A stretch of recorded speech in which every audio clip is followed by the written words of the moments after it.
question in a free society is who owns your life? The government does not own our lives. You own your own life. We get our life and our liberty from our Creator. Governments are there to protect that life and liberty, but not to control us. And there's a big difference.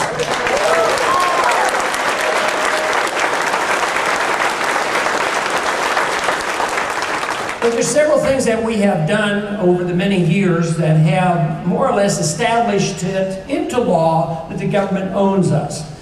For instance, the income tax is based on the fact that they own 100% of your income and they give you permission to keep a certain percentage. So obviously, for us to reinstate the principle that we're responsible for our own lives, we have to get rid of that. But what about the notion of a military draft?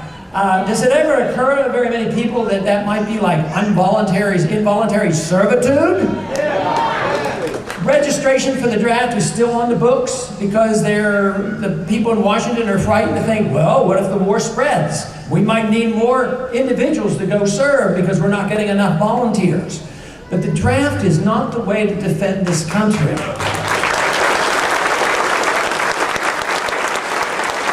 the assumption is made, of course, that the government owns us. And here they come up with this scheme that says that the 18 and the 19 and the 20-year-olds owe more to defend this country than anybody else. If we're under attack, we're all responsible for defending this country.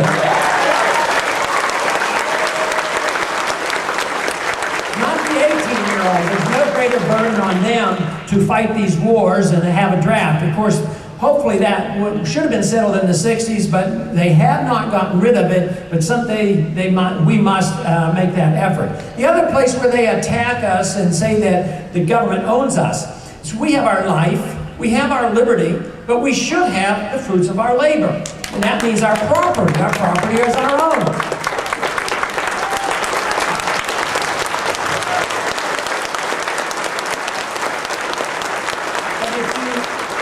If you look at our property today, our property is something that we pay rent to stay on to the government.